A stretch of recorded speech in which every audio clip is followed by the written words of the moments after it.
I hate my abusers, and that's not going to change anytime soon.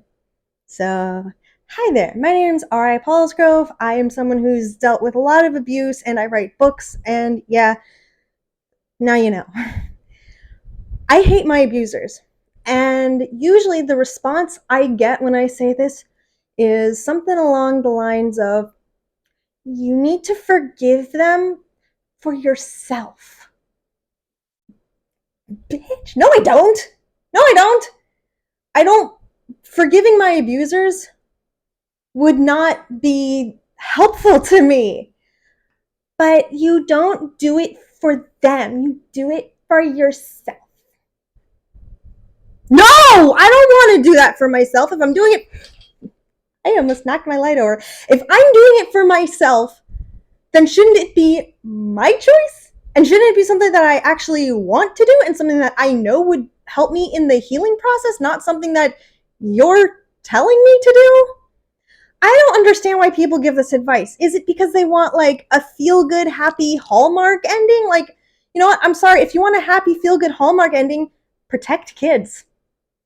Make the story something where a kid gets protected, where a kid is saved from abusers before they turn into a bitter adult who writes about their abusers in their books.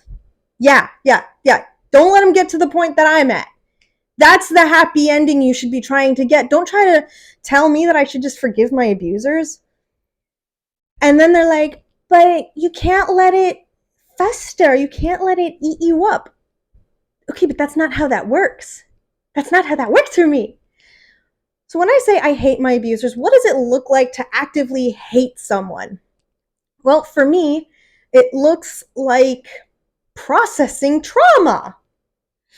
Shocking how that works. So when I say I hate my abusers, I'm not talking like I'm just sitting in my room all day thinking about how much I hate them, coming up with revenge fantasies. No, I sit in my room, I think of revenge fantasies, and then I write them down, and then I publish the books, and then I market the books. Yeah. And it also looks like I work through accepting what happened, but not forgiving or excusing it. I know that I'm the one that has to deal with the consequences of the bad actions of my abusers. That's on me. I get it. It's not fair, but it is what it is.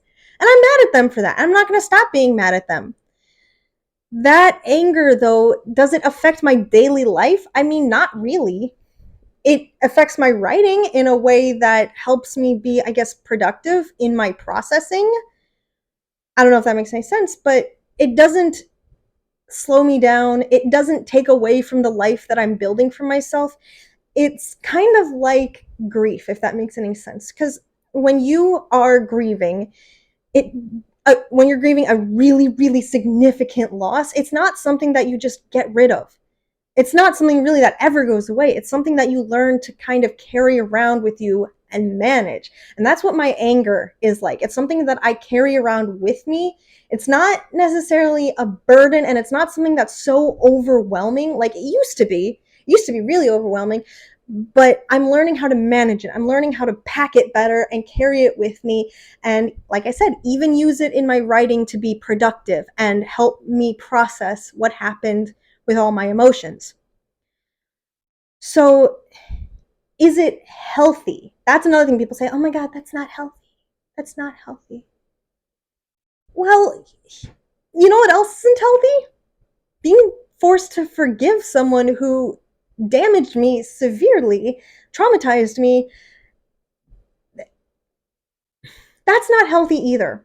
Forced forgiveness is not healthy. I mean, maybe for some people, they will get something out of forgiving their abusers. If that's the case, great, more power to you. That's not the case for me. Okay? And I don't care if you know someone who couldn't move on until they forgave. That's great for them. Good for them. That's their situation. And my situation is vastly different from theirs. Okay? And you know what? Even if it's not, even if they had a mirror past to mine, I'm a different person with a different temperament and different emotions, and I handle things differently. And for me, healing, it means allowing myself to be angry. It's not about fostering bitterness and resentment. It's about giving myself the freedom and permission to feel my feelings without shame and guilt. So honestly, when people tell me, oh my God, you have to forgive, like that, honestly, my response is, I'm going to hate them harder, way harder. You know, like that meme, like Michael Scott or whatever. It pushes me to want to do the opposite. So if you are someone who feels the need to tell someone who's been through abuse, oh my God, you have to forgive. You have to forgive. Don't. You don't know their situation fully. You don't understand. I mean, if you're telling someone to forgive, then just don't. You are doing more harm than good. If your goal is to feel morally superior and feel like I am a wise sage and I'm just giving out important, helpful advice to these poor little lowly trauma survivors, if you want to tell us that to feel good about yourself, okay. You want to feel like you have the moral high ground, okay, fine. But also, you don't have the moral high ground. You're doing more harm than good. So if you want to feel like you have the moral high ground and you want to, tell yourself a nice little delusional story, that's great. Keep going. Keep making people feel like absolute garbage. But if you want to actually be a good person, and you want to feel like a good person, then shut up and listen. Don't tell them what they need to do. Just shut up, listen, accept their story. And if it makes you feel uncomfortable,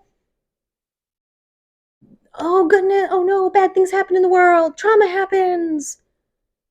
If talking about trauma makes you uncomfortable, that's valid, that's fine. But also, like, maybe we could use that as a catalyst to try to protect kids better. What things can we put in place to better protect kids from predators and monsters? I feel like if we could start talking more about how to protect kids, it will make people feel less helpless when talking about it, which will make abuse victims feel safer to open up because people aren't going to have this visceral, oh my God, that's a horrible reaction. It is absolutely horrible, but your response might be a little nicer and a little more compassionate. So I feel like talking about this can be empowering for people who don't understand it and for people who have been through it, because just shoving it away, it's not going to help anyone.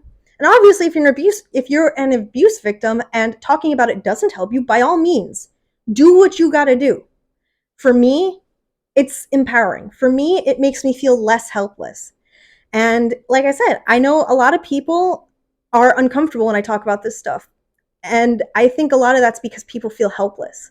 Like, what happened to me is done. But that doesn't mean that we can't start trying to figure out ways to keep kids safe and to prevent stuff like what happened to me, because it was brutal. All right. Thank you guys so much for watching. Bye.